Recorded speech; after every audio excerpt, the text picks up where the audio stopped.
Israel इसमें रुसवा हुआ है और जिस तरह से अकेला पड़ा है और अब उसके वजूद और अस्तित्व को खतरा है। इस वक्त नेतन्याहू की जो चुप्पी है ये ज़ाहिर सी बात है किसी न किसी आइंदा किसी खतरे की ही निशानी समझी जाए। आपने हाथ रोके तो बातचीत बंद, उसके बाद में आपका हाथ खुला तो बातचीत चालू।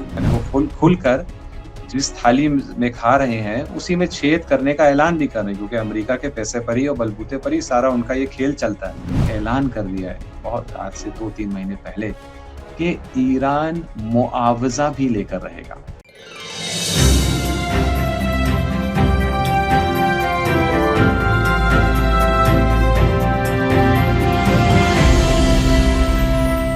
नमस्कार, अस्सलामु अलैकुम। लाइव हिंदुस्तान पर आप देख रहे हैं दीन दुनिया। मैं हूं इमरान खान। 38 बार मिन्नतें करने के बाद ईरान पिघला है, लेकिन पिघला सिर्फ अपनी शर्तों पर है। अमेरिका को घुटनों पर ले आया है, इसराइल को रुस्वा कर दिया है पूरी दुनिया के सामने। और 19 जून को अमेरिका और ईरान के बीच में डील होने जा रही है। इसके जो मोटे मोटे पॉइंट्स हैं वो 14 हैं। हालांकि ये अनऑफिशियल है, अनाधिकृत है, अनाधिकारिक है, क्योंकि इनमें परिवर्तन भी हो सकता है, कुछ और जुड़ सकते हैं, इनमें से कुछ कम बेशी भी हो सकती है, क्योंकि बातचीत जब होती है और जब अच्छी नीयत से बात होती है तो बहुत सारी चीजें आगे पीछे हो सकती हैं। इस पर बात करने के लिए मेरे साथ जुड़े हुए हैं आकिफ जैदी साहब। सैयद आकिफ जैदी साहब रिसर्च स्कॉलर हैं, सीधे ईरान से मेरे साथ जुड़े हुए हैं, क्योंकि हमने सोचा कि सीधे ईरान का रुख करते हैं। वहां इस डील को लेकर क्या माहौल है, इस डील के जो पॉइंट्स हैं उसको लेकर के वहां पर क्या तबसरा किया जा रहा है, क्या टिप्पणियां चल रही हैं, और खुद आकिफ जैदी साहब जो किस पर नजर रखे हुए हैं उनसे समझने की कोशिश करेंगे कि ये किसके पक्ष में ये डील जाती हुई नजर आ रही है। आकिफ जैदी साहब, बहुत शुक्रिया दीन दुनिया में। हालांकि आप काफी दिन बाद आए हैं, लेकिन बहुत दर्शक जो है आपको चाहते हैं और बहुत सारे कमेंट्स में कह रहे थे कि सैयद आकिफ जैदी साहब को जल्दी बुलाइए, हमें उनसे बहुत सारी चीजें जाननी है, उनका विश्लेषण बहुत पसंद है। बिस्मिल्लाहिर्रहमानिर्रहीम। बहुत-बहुत शुक्रिया आपकी और आपके तमाम दर्शकों की खिदमत में आदाब अर्ज़ है। और जी, आज की गुफ्तगू काफ़ी दिलचस्प होगी क्योंकि ये मुकाबला एक अहम और रोचक मोड़ पर आके पहुँचा है। जी, फरमाइए। बिल्कुल। देखिए, हमने जितना 14 पॉइंट्स पढ़े, हमने लाइव हिंदुस्तान पर भी अपने दर्शकों को वो 14 पॉइंट्स दिखाए हैं मोटे मोटे तौर पर, और हमने शुरू में ही कहा कि उनमें परिवर्तन भी हो सकता है। लेकिन जो अहम बात है कि एक पर हम थोड़ा थोड़ा आपसे तबसरा भी चाहेंगे और इसको कैसे समझें ताकि हमारे दर्शक भी इसको समझ जाए। जैसे पहला पॉइंट है इस डील का कि भाई सभी मोर्चों पर जंग को रोका जाएगा। अब ये ईरान जो चाहता था, एक बड़ी बात है कि लेबनान, उसने अपने एक भी प्रॉक्सी को नहीं छोड़ा। अमेरिका हालांकि कह रहा था कि भाई ईरान और इजराइल का मामला चलने दो, हमसे डील कर लो, लेकिन ईरान बजिद रहा कि डील होगी तो सारे मोर्चों पर एक साथ होगी, जंग अब पूरी तरह से बंद होगी। आपको क्या लगता है, वाकई ये मुमकिन है? ऐसा इजराइल कम से कम होने दे पाएगा? ये बहुत अहम प्रश्न आपने उठाया है और जैसे कि आपके दर्शक जानते हैं कि इस एग्रीमेंट का ऐलान हुआ है। जुमे को जिनीवा में साइन होगी, ये ऐलान हुआ है। अभी जी। लेकिन आज तो मंडे है, अभी फ्राइडे तक काफ़ी टाइम है, बहुत कुछ हो सकता है। और जी। उसके बाद भी ये जो चीज़ साइन होने जा रही है ये एमओयू है, मेमोरेंडम ऑफ अंडरस्टैंडिंग। ये खुद अपने आप में तफ़सीली एग्रीमेंट अभी नहीं है, बल्कि जी। मेमोरेंडम ऑफ अंडरस्टैंडिंग साइन होगा, अगर फ्राइडे को हुआ, कि आगे डील किस पैराए में और किस फ्रेमवर्क के अंदर होगी। और जैसे आपने शुरू में कहा, डील होते-होते शायद महीनों, बल्कि शायद मुमकिन है सालों भी लग जाएँ, डिटेल में कोई डील होते-होते। जी। और इसमें जो आपने प्रश्न उठाया इसराइल का, शायद सही कई लोगों के ज़हन में यही प्रश्न है। क्योंकि जो इसराइल इसमें रुसवा हुआ है और जिस तरह से अकेला पड़ा है और अब उसके वजूद और अस्तित्व को खतरा है, क्योंकि इसराइल जैसे एक एंटिटी, जी। ये इसका वजूद टिका हुआ है अमेरिका के सपोर्ट पर, चाहे वो आर्थिक सपोर्ट हो, चाहे वो सैनिक सपोर्ट हो, इस सपोर्ट पर टिका हुआ है हर तरफ जी। से। हत्ता कूटनीति में, डिप्लोमेसी में भी जो है वो अमेरिका उसको हर तरफ बचाता है। तो अगर ये दरार जो नज़र आ गई है, अमेरिका और इसराइल के दरमियान अब आ गई है, पैदा हो गई है दरार। अगर ये दरार इस तरह बढ़ती गई, तो क्या इसराइल टिक सकेगा? इसराइल जो फ़िलिस्तीनियों पर इतने ज़ुल्म ढाकर कायम किया गया, उनकी ज़मीन को हड़प कर बनाया गया, वहाँ नरसंहार जारी रख के वो अपने आप को किसी तरह से हेडलाइन में रखता है, क्या वो बच पाएगा कि नहीं? और क्योंकि इसराइली इस बात को समझ रहे हैं, कल से जो इसराइल से खबर आ रही है, चाहे वो उनका हिब्रू मीडिया हो, इब्री मीडिया हो, चाहे अंग्रेज़ी मीडिया हो उनका, सब में एक खौफ, घबराहट, बौखलाहट, मायूसी की कैफ़ियत छाई हुई है। क्योंकि इसराइली इसको अच्छी तरह समझ रहे हैं कि जी। सुलह, अमन उनके लिए कितना खतरनाक होता है, हुँ, इसलिए हुँ, इसका बहुत अंदेशा है कि हुँ, और आशंका है कि वो कुछ करेंगे ताकि अभी से लेकर फ्राइडे तक ही कुछ बात बिगड़ जाए। लेकिन वो हुँ, जो भी करेंगे इमरान भाई, वो हो सकता है कि कुछ शहादतें हो जाएँ, कुछ छोटा-मोटा नुकसान यहाँ इस इलाके के बेगुनाहों को पहुँचा दें। लेकिन वो जो भी करेंगे, उसके नतीजे में वो दरार अब बढ़ती ही जाएगी, बढ़ती ही जाएगी। तो मुझे नहीं समझ में आ हुँ। रहा है कि वो किस तरह अपने आप को इस दलदल से अब निकाल सकते हैं और इस दलदल में रुका रहना, टिका निकालने का तो तरीका नज़र नहीं आ रहा है। इस दलदल में फँसे रहना, यानी फिर इस्राइल, इस्राइल नहीं रहता है। यानी उसका जो जी, अपार्थाइड स्टेट का जो उसकी हैसियत है, वो आज नहीं तो 6 महीने बाद, साल, 2 साल बाद हमें ख़त्म ही होते हुए नज़र आती है। बिल्कुल। जिस तरह से डील का ऐलान हुआ है फाइनली और ट्रम्प की भी इसमें काफ़ी रुचि है, उसको देखते हुए ऐसा लग रहा है कि शायद उन्होंने इस्राइल को भले ही प्रेशर हो उनके ऊपर बहुत लेकिन समझा दिया है अच्छी तरह से कि भाई ज़्यादा अब हमसे नहीं हो पाएगा तुम्हारी मदद, या तो फिर आप अपना देख लो, अपने हिसाब से लड़ लो ईरान से, हमें बार-बार मत बुलाना। क्योंकि हम भी अब थक गए क्योंकि हमें इलेक्शन लड़ना है, हमें उधर भी जवाब देना है अपने देश में भी। क्या कुछ इस तरह की बात समझा चुके हैं प्रेसिडेंट ट्रम्प जिसके चलते अब एक तरह से पीएम नेतन्याहू अभी चुप हैं क्योंकि डील का ऐलान हो जाना, कुछ उसके सूत्र निकल आना, कुछ निकात निकल आना, चाहे 14 सूत्र निकल आना जो हालाँकि मीडिया में है, लेकिन कुछ तो होगा जब धुआँ है तो कहीं आग तो जल ही रही होगी।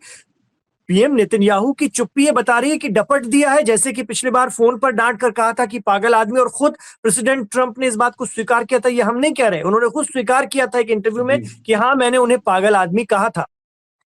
जी। जी, बिल्कुल, इस वक़्त नेतन्याहू की जो चुप्पी है ये ज़ाहिर-सी बात है किसी न किसी आइंदा किसी खतरे की ही निशानी समझी जाए। अगर वो लेकिन वो चुप हैं, तो बेन गवीर उनके जो वज़ीर हैं या उनके जो फाइनेंस मिनिस्टर हैं वो स्मोट्रिच या उनका जो वज़ीर जंग है काट्ज़, ये सब तो खुलकर कह चुके हैं कि इस डील का हमसे कोई लेना-देना नहीं है, ये हमारे नुकसान में, हम तो आगे बढ़ेंगे, हमें जो करना है हम करेंगे। यानी वो खुलकर जिस थाली में खा रहे हैं, उसी में छेद करने का ऐलान भी कर रहे हैं क्योंकि अमेरिका के पैसे पर ही और बलबूते पर ही सारा उनका ये खेल चलता है। और वो खुलकर कह रहे हैं कि हम उल्लंघन करेंगे, हम नहीं मानेंगे। तो ये जो आसार हैं और ये निशानियाँ हैं, ये खतरनाक निशानियाँ हैं। लेकिन ये खतरा सबसे ज़्यादा खुद इस्राइल के लिए है, क्योंकि अगर वो उल्लंघन करते हैं, जैसे मैंने अर्ज़ किया, हो सकता है कि चंद बेगुनाह शहीद वो कर दें, लेकिन उनकी पोज़ीशन इससे दिन-ब-दिन और कमज़ोर होती जाएगी। और दूसरे मरहले में अगर ये खतरा किसी के लिए है, तो वो ट्रम्प और ट्रम्प के जो साथी हैं। क्योंकि देखिए, इस्राइल का और ज़ायनिस्ट लॉबी की जो पकड़ है, वो बहुत मज़बूत है अमेरिका के अंदर। उसके पंजे बहुत गहरे अंदर गड़े हुए हैं। अगर हम कुछ ऐसे हालात देखते हैं कि जिसमें ट्रम्प साहब अपने पद को छोड़ने के लिए भी मजबूर कर दिए जाते हैं या कुछ और ऐसी कोई घटना पेश आ जाती है, कोई दुर्घटना पेश आ जाती है, तो हमें कोई ताज्जुब नहीं होना चाहिए। याद रखिए कि इस्राइल और अमेरिका के इतने अजीब संबंध हैं। यूँ इस्राइल है जो पूरी तरह टिका हुआ है अमेरिका के ऊपर, यानी वो मोहताज है अमेरिका के सपोर्ट का। लेकिन दूसरी तरफ वो अमेरिका को आँखें भी दिखाता है। 1967 का एक अहम वाक़या आपके दर्शक अगर जाने तो बड़ा दिलचस्प होगा। 1967 में एक अमेरिकी शिप, फौजी शिप जी, यूएसएस लिबर्टी, वो इसराइल से कुछ फासले पर समंदर में थी। उस ज़माने में अमेरिका और इसराइल में लेकर कुछ बहस और तकरार हो गई थी, किसी छोटी-मोटी बात पर इख्तिलाफ था। तो इज़राइली आर्मी ने अमेरिकी उस शिप पर हमला किया, उसे तहस-नहस कर दिया। बड़ी संख्या में अमेरिकी फ़ौजी नाविक उस पे मारे गए और अमेरिका ने पलटकर सॉरी कहा इज़राइल से। ये 1967 का वाक़या है, यानी आज से तकरीबन 60 साल पहले का। तो ये अजीब किस्म का रिश्ता जो दोनों के दरमियान है कि जिसमें एक निगाह से देखें तो इज़राइल छोटा प्लेयर है और वो मोहताज है, मजबूर है, झुका हुआ है अमेरिका के सामने और ये सच भी है।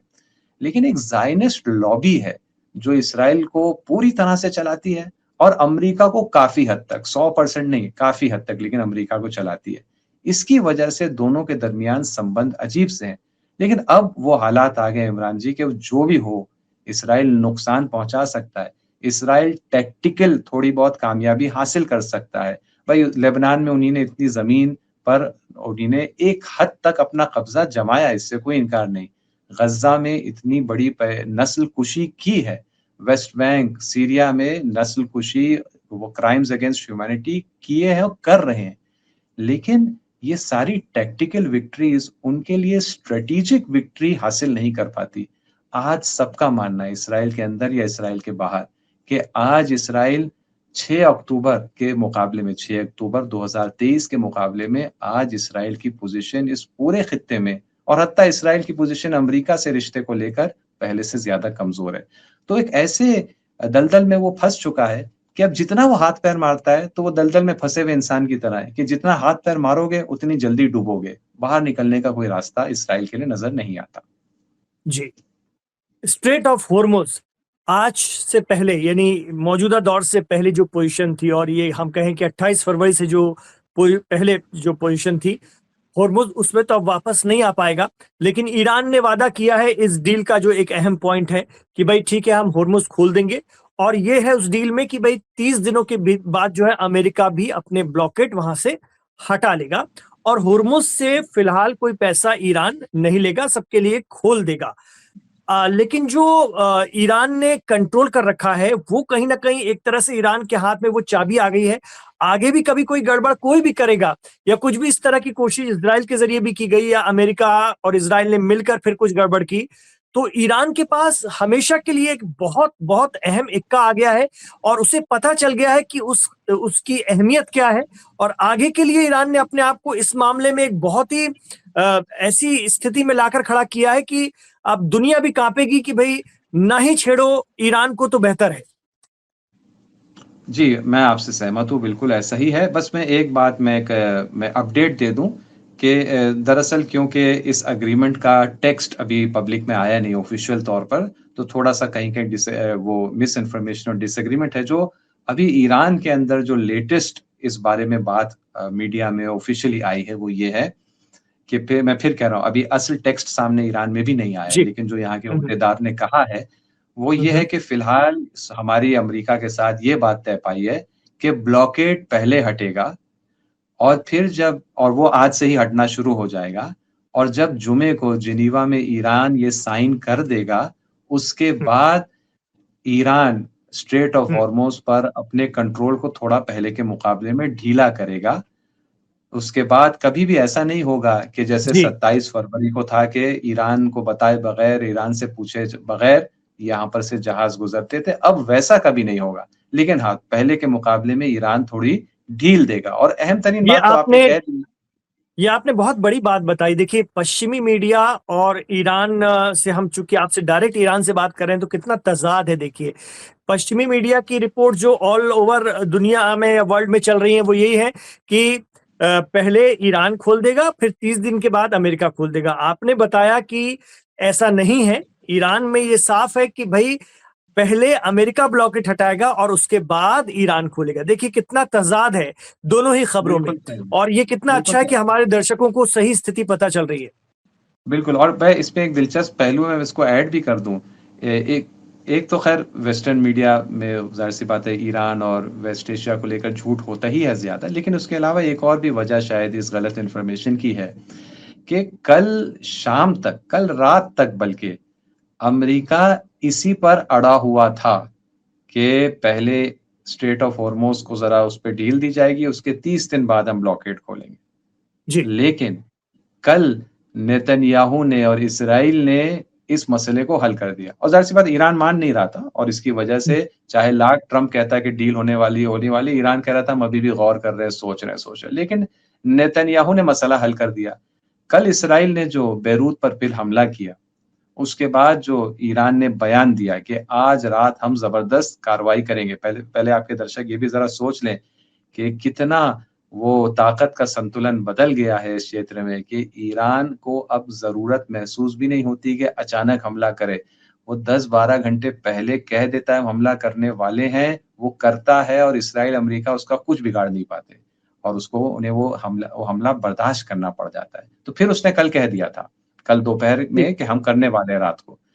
हुँ, ये हुँ, जो हुँ। दबाव बना ईरान हुँ, की हुँ। तरफ से कि हम बहुत बड़ा हमला करने वाले हैं इसराइल पर, उसी बेरूत के हमले के जवाब में, तो उसके नतीजे में रात को 12 बजे के बाद ईरान के टाइम के हिसाब से अचानक अमेरिका का लहज़ा बदल गया। उसने कहा ठीक है, हम इसे भी मान लेते हैं कि पहले हम ब्लॉकेड हटाएँगे और फिर आप बाद में होर्मुज़ पर ढील दीजिएगा, बस आप इसराइल पर वो बड़ा हमला न करिए।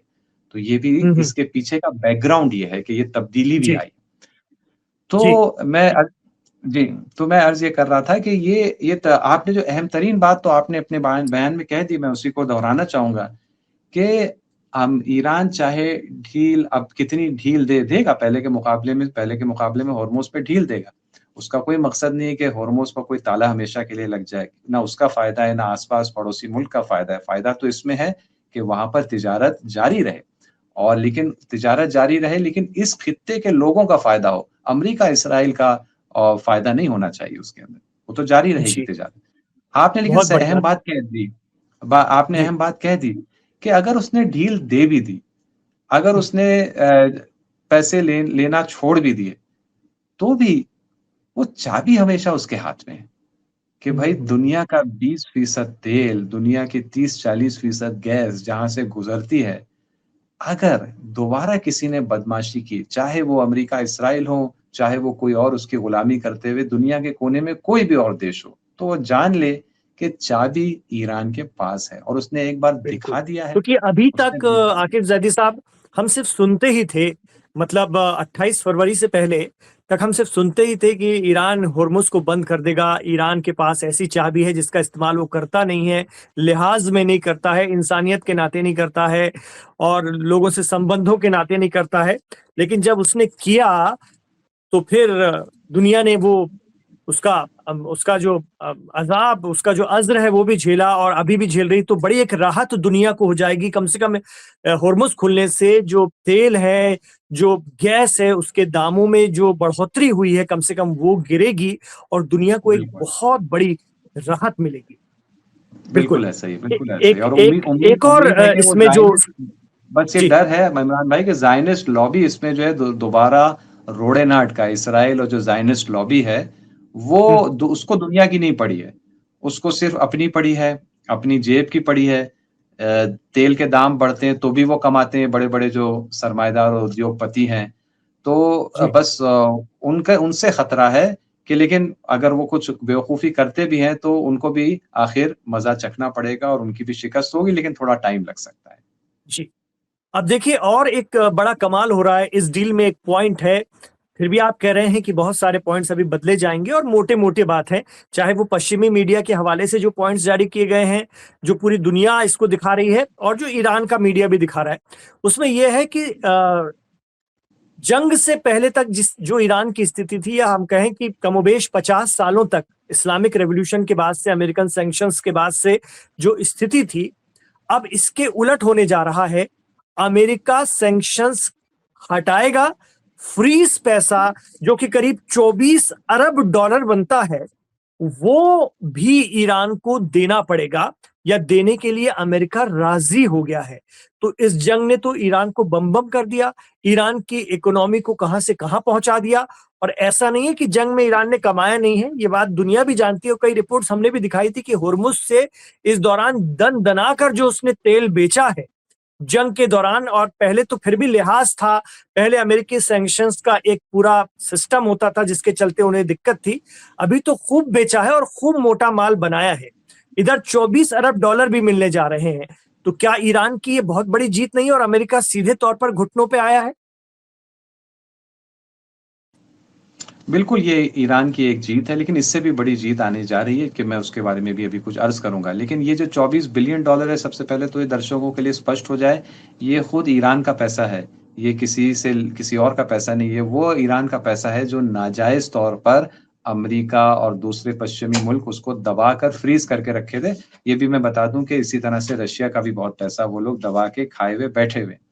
तो ये उन्हें वापस देना पड़ रहा है 47 साल बाद, तकरीबन 50 साल बाद। अब देखिए ये हम लोगों के लिए एक सीख है इसमें कि अगर हक के रास्ते पर अगर कोई कौम डट जाए और उस पर अड़ी रहे कि अपना हक हासिल करके ही रहेगी, तो आखिरकार दुनिया को झुकना ही पड़ता है। ये एक अच्छी मिसाल उसकी होगी।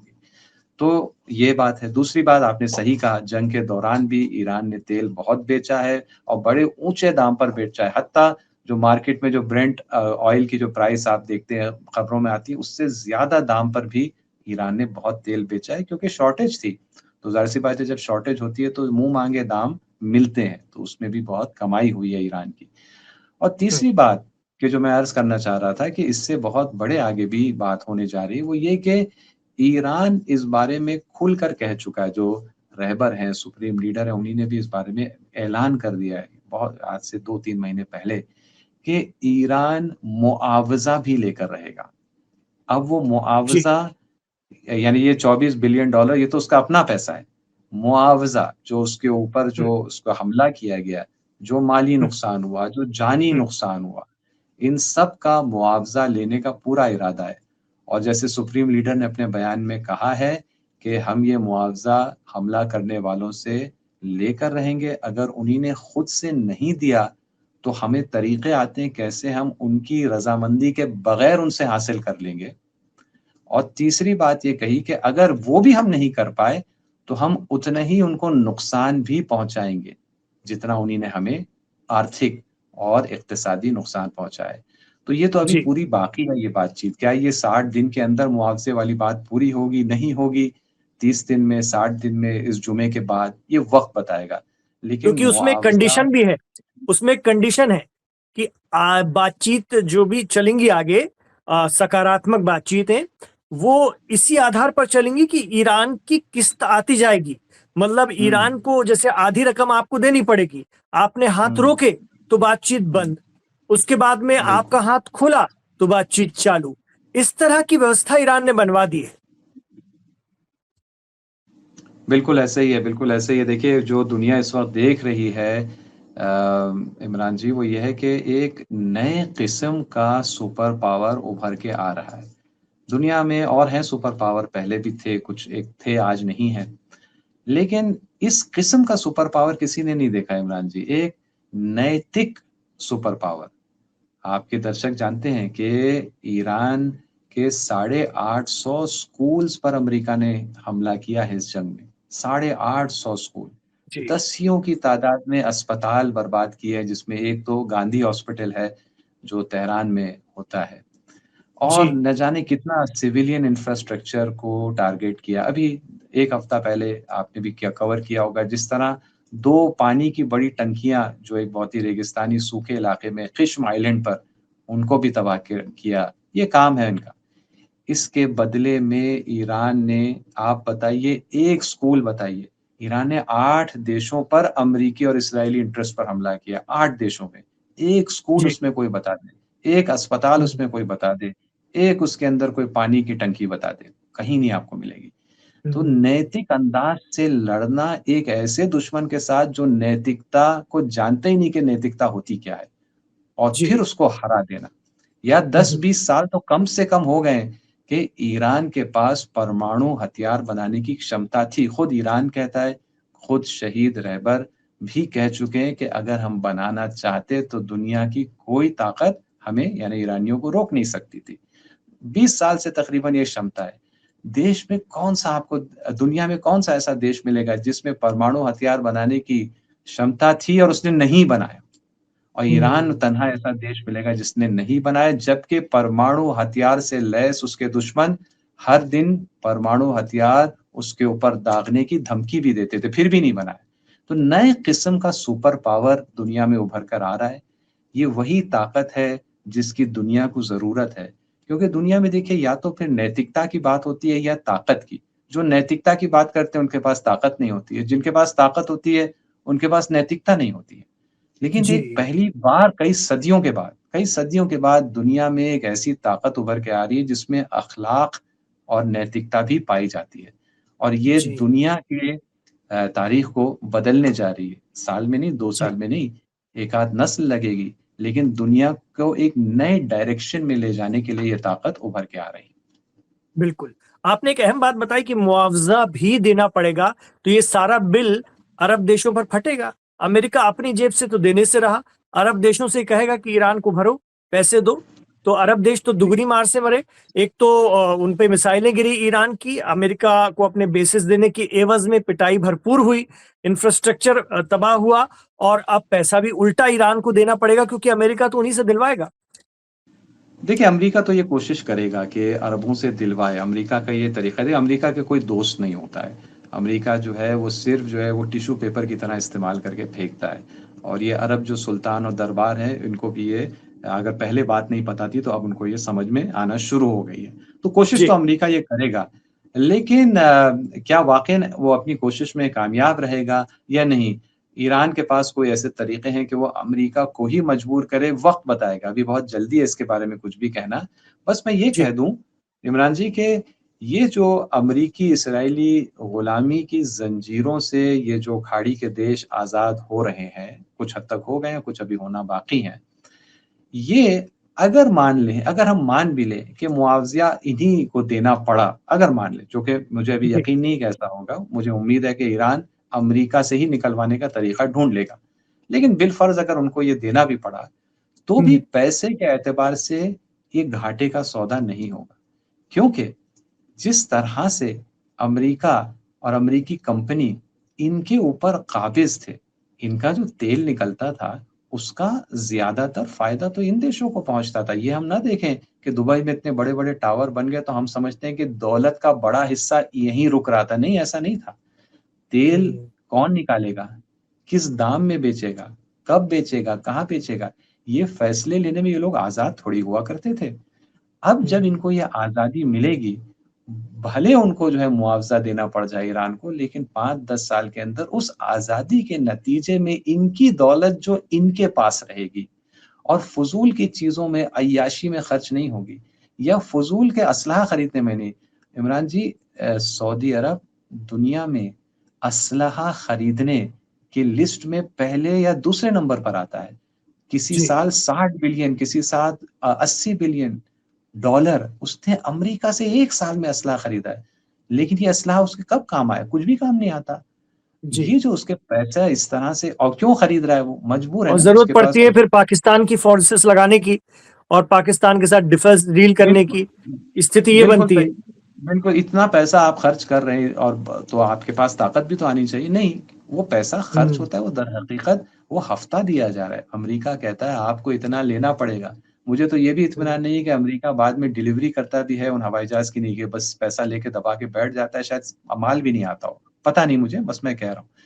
तो ये जब ज़ंजीरें टूटेंगी इन इन देशों की, तो जो अगर मैं फिर अगर के साथ कह रहा हूँ, अगर मुआवज़ा बिल्कुल। उन्हें भरना पड़ा भी, तो उसके मुकाबले में जो उनको आर्थिक और फाइनेंशियल फ़ायदा 5, 7, 10 साल में हो जाएगा, वो उससे कहीं ज़्यादा होगा, जो उन्हें मुआवज़ा भरना पड़ा।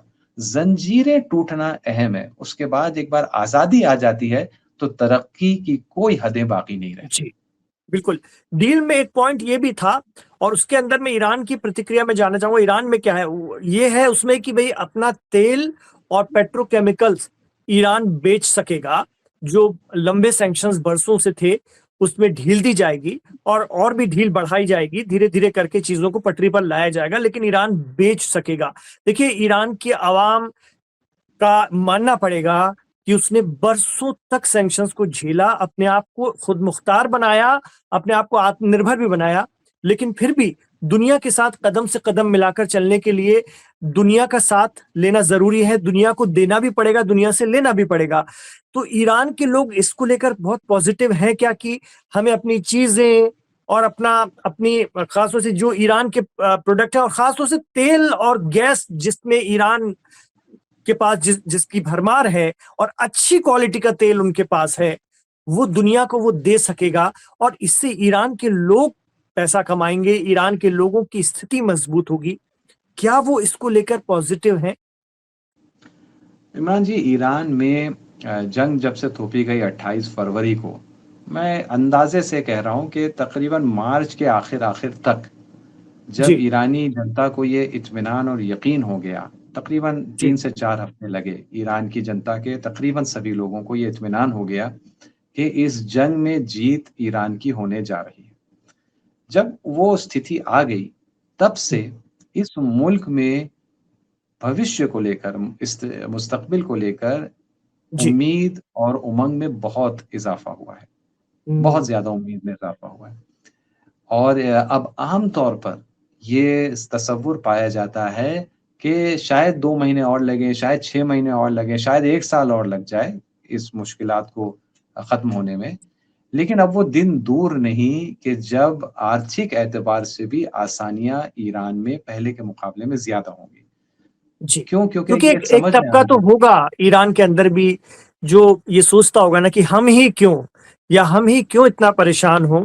तो वो भी चाहता होगा कि हम भी एक बेहतर ज़िंदगी और हमारे मुल्क के सारे लोग बेहतर ज़िंदगी जिएँ। तो क्या जी। वो सोच भली पूरी होने जा रही है? मुझे लग रहा है कि बहुत बेहतर आर्थिक तौर पर ईरान के लिए बहुत बेहतर दौर है। अलबत्ता मैं दर्शकों के लिए ये भी ज़रा स्पष्ट कर दूँ, वैसे आपके दर्शकों के लिए तो स्पष्ट होगा कि जो ईरान इस जंग से पहले ईरान के जी। बारे में जो तस्वीर बनाई गई थी कि सैंक्शंस की वजह से यहाँ पर भूखमरी है और हर तरफ सब गरीब हैं और कुछ नहीं है इस देश में, वो तो अब पता चल गया कि ऐसा नहीं था। हाँ, लेकिन हुँ, इससे कहीं ज़्यादा बेहतर आर्थिक स्थिति यहाँ होनी चाहिए थी, होनी चाहिए है और अब ईरानियों को पिछले 20-30 साल के मुकाबले में कभी इतनी ज़्यादा उम्मीद नहीं रही कि वो दिन अब दूर नहीं है। शायद अभी चंद महीने और लग जाएँ वहाँ तक पहुँचने में, लेकिन अब ऐसा महसूस हो रहा है कि वो दूर नहीं है। और इसमें ये भी एक अहम बात है कि पहले ईरानियों का एक अहम हिस्सा, एक अच्छा खासा हिस्सा, ये सोचता था जी। कि अगर आर्थिक बेहतरी चाहिए है, तो हुँ, उसका तरीका ये है कि हमें किसी तरह अमेरिका के साथ समझौता कर लेना चाहिए। अमेरिका भी जी। अपना फ़ायदा देखे, हम भी अपना फ़ायदा देखें और इस तरह से दोनों का फ़ायदा हो जाए। लेकिन पिछले 1 साल में जो 2 बार अमेरिका ने गुफ्तगू और बातचीत के दरमियान पीठ पे, कमर में छुरा घोंपा है और पुष्ट से वार किया है, उसके नतीजे में अब ईरानियों को ये समझ में आ गया कि ये पहले उनकी गलतफ़हमी थी कि जी। अमेरिका, इसराइल वग़ैरह ऐसे देशों के जो हुक्मरान हैं, अमेरिका की हुँ, जनता के बारे में अलग सोच रखती है ईरानी जनता, लेकिन वहाँ के जो हुक्मरान हैं, उनसे कभी भी बातचीत करके कोई अक़लमंदी का समझौता हो सकता है, ये नहीं हो सकता। सिर्फ़ इतनी ताकत हासिल करनी पड़ेगी और अमेरिका को डंडे से इतना डराना होगा और कमज़ोर करना जी। होगा कि वो फिर दोबारा से इस किस्म की हिमाकत करने के बारे में ना सोचे। तो ये सोच में तब एक तो उम्मीद में बहुत इज़ाफ़ा हुआ है। दूसरी बात उस उम्मीद के उस नुक्ते तक यानी बेहतर आर्थिक स्थिति तक पहुँचने के लिए अब सबका ये मानना है कि रास्ता ताकत और क़ुव्वत है। और ये जो समझौता में जो अभी जो इसको समझौता कहा जा रहा है, एक्चुअली समझौता नहीं है। ये 2 दुश्मन ताकतों के दरमियान एक एग्रीमेंट है, कि जो ईरान हुँ, के फ़ायदे में इसमें देखिए, ईरान में कोई नहीं मान रहा है कि इस एग्रीमेंट के बाद अगर हुआ, अगर इसराइल ने होने दिया, सहयोनियों ने होने दिया, अगर ट्रम्प के पागलपन ने होने दिया इस एग्रीमेंट को, उसके बाद कोई नहीं सोच रहा है कि ईरान और अमेरिका में दोस्ती होने जा रही है। नहीं, दोस्ती नहीं होने जा रही है। ये 2 दुश्मन ताकतें हैं कि जो दुश्मन ही रहेंगी, क्योंकि दोनों की मानसिकता एकदम अलग है। एक की बर्बरियत की मानसिकता है, एक की इंसानियत की मानसिकता है, तो इनमें दोस्ती नहीं हो सकती। लेकिन हाँ, एक एग्रीमेंट होने जा रहा है कि जिसका फ़ायदा ईरान महसूस कर रहा है और ईरानी महसूस जी। कर रहे हैं कि उन्हें बहुत बिल्कुल। मिलेगा। लेकिन चलते-चलते इसी बात से एक सवाल निकलता है कि वक़्त, हालात, जिसको हम समय कहते हैं, सब कुछ बदल देता है और वक़्त से दिन और रात, वक़्त से आगे कुछ भी नहीं और चलाने वाला वक़्त को वो खुदा है। जानना चाहेंगे कि इस्लामिक रिवॉल्यूशन में भी हम देखें तो सोच बदलती है। इस्लामिक रिवॉल्यूशन के 50 साल का से ज़्यादा का ये कार्यकाल लगभग हो रहा है, तो सोच भी बदलेगी। तो क्या हम ये मानकर चलें कि इस्लामिक रिवॉल्यूशन का नया नेतृत्व जो बातें आपने कही कि ये मुमकिन ही नहीं है कि चीज़ें कभी ऐसी हों, अमेरिका और ईरान के बीच में अच्छे मधुर संबंध हों, क्या इस्लामिक रिवॉल्यूशन का नया नेतृत्व उस दिशा में प्रयास करेगा? बहुत अच्छा और दिलचस्प आपने सवाल पूछा। मैं एक और उदाहरण के ज़रिए इसको स्पष्ट करने की कोशिश करता हूँ। 8 साल तक ईरान और इराक के दरमियान घमासान युद्ध रहा, 80 जी। के दशक में। आपके दर्शक ठीक है। जानते हैं, जिसमें जी, लाखों जाने गए।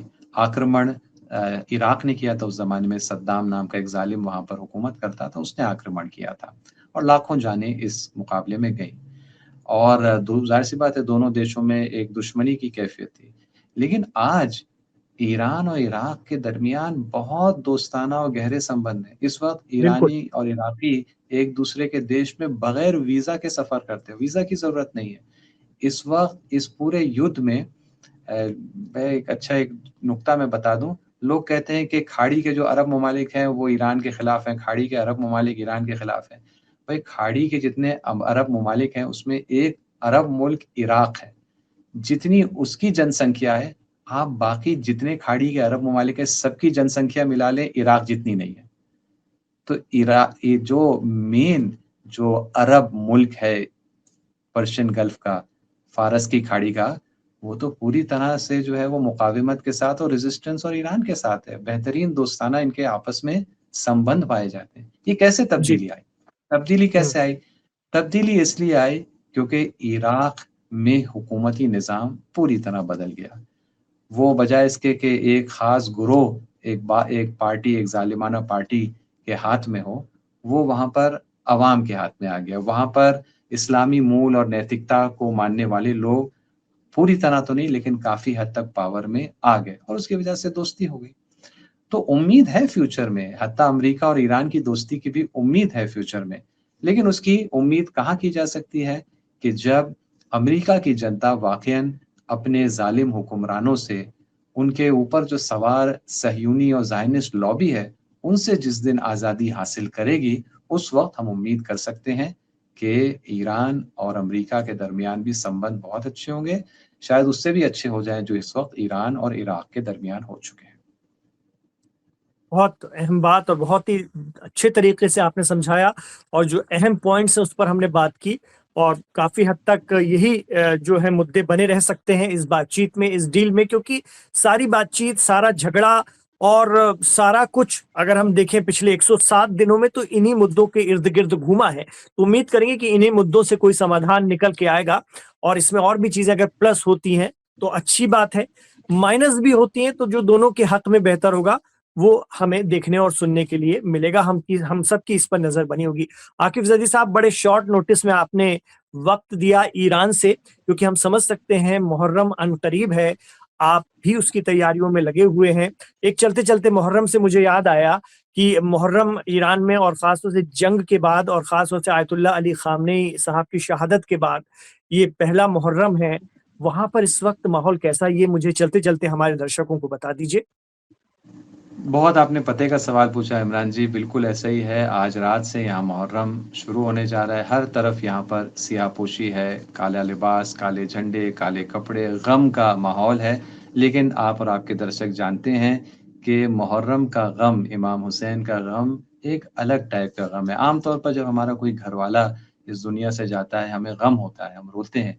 फिर उस वक़्त कुछ करने को दिल नहीं चाहता, खाना खाने को दिल नहीं चाहता, किसी से मिलने को दिल नहीं चाहता। सबके साथ ऐसा कोई न कोई इम्तिहान गुज़रा है उसकी ज़िंदगी में। दिल जी, चाहता है कोने में अकेले बैठे रहें। लेकिन इमाम हुसैन अलैहिस्सलाम का गम जहाँ-जहाँ मनाया जाता है और ख़ास तौर पर शिया जी, सोसाइटीज़ में ज़्यादा लेकिन दूसरे मुसलमान भी अच्छी तरह मनाते हैं इसको। जहाँ-जहाँ जी, इसको मनाया जाता है, वहाँ पर उस गम और आँसुओं के साथ एनर्जी, इरादा, अज़्म और इरादा भी मज़बूत होता है। किस चीज़ का अज़्म और इरादा? ज़ुल्म का मुकाबला, ज़ालिम का मुकाबला। कभी भी किसी भी ज़माने के यज़ीद के सामने घुटने न टेकना। ईरान में तो पहले से ही ऐसा ही माहौल है, लेकिन अब ये जो 2 महीने आने जा रहे हैं मुहर्रम और सफ़र, ये 2 महीने लगातार ये अज़ादारी के और सियाहपोशी के और गम हुसैन मनाने के 2 महीने, तो जो पहले से ही ताकत ईरानी माशरे में है कि कभी भी ज़ुल्म के आगे घुटने ना टेकें, ज़िल्लत को कभी बर्दाश्त ना करें। इन 2 महीनों में हर साल वो रिचार्ज हो जाती है, रिफ्रेश हो जाती है और अब दोबारा से आज रात से वो माहौल शुरू होने जा रहा है। यही 2 महीने ज दिलचस्प बात है, ये गुफ्तगू के रहेंगे ईरान और अमेरिका के दरमियान। तो ईरानी सोसाइटी के अंदर से तो मुसलसल जो आवाज़ उठेगी वो यही है, हैहात मिन्न ज़िल्ला, ज़िल्लत हमसे दूर है। किसी भी तरह की बेइज़्ज़ती और ज़िल्लत ज़ालिम के आगे कबूल नहीं है और इसका डेफ़िनिटली सियासत पर भी बड़े पैमाने पर असर पड़ेगा। जैसे कि अब तक भी पढ़ता आया है। ये रेवोल्यूशन बुनियादी तौर पर करबला को अपने लिए रोल मॉडल समझता है और बहुत बड़ा किरदार है करबला और हुसैन का इस पूरे रेवोल्यूशन में। बहुत बहुत शुक्रिया आकिब जदी साहब इस पूरी बातचीत के लिए। हमारे जो दर्शक हैं दीन दुनिया के, वो भी काफी महजूज हुए होंगे इस गुफ्तगू से, इस चर्चा से, और बहुत कुछ समझने के लिए भी मिला होगा इसके अंदर की बात भी। लेकिन मैं आपसे एक वादा चाहता हूं कि मुहर्रम के दौरान भी अगर इस डील में कोई आगे बातें बढ़ती हैं या ईरान के हवाले से आप हमें वक्त देंगे, और हम लोग बीच बीच में भी वक्त निकाल करके अपने दर्शकों तक पहुंचने की कोशिश करेंगे। इंशाल्लाह मैं हाजिर रहूंगा इंशाल्लाह। बहुत बहुत शुक्रिया हमसे बातचीत करने के लिए। तो ये थे सैयद आकिब जैदी साहब, ईरान से हमारे साथ जुड़े हुए थे, रिसर्चर हैं, ईरान की अल मुस्तफा इंटरनेशनल यूनिवर्सिटी से जुड़े हुए हैं और लगातार ईरान में कई सालों से मुकीम हैं, और हिंदुस्तान से हैं लेकिन ईरान में कई सालों से मुकीम है। और आप इनको अक्सर टेलीविजन चैनल्स पर भी और यूट्यूब पर भी देखते हैं। लाइव हिंदुस्तान पर तो हमने बहुत कोशिश की है कि आपसे बातचीत करते रहें। बहुत बहुत शुक्रिया। तो आज का दिन दुनिया आपको कैसा लगा हमें कमेंट बॉक्स पर जरूर बताइए। ज्यादा से ज्यादा वीडियो को शेयर कीजिए, आखिर तक देखा है लाइक कीजिए और खूब आगे बढ़ाइए। इमरान खान के साथ आखिर तक जुड़ने के लिए शुक्रिया। अपना ख्याल रखिए और हमारी पूरी टीम को अपनी दुआओं में याद रखिए।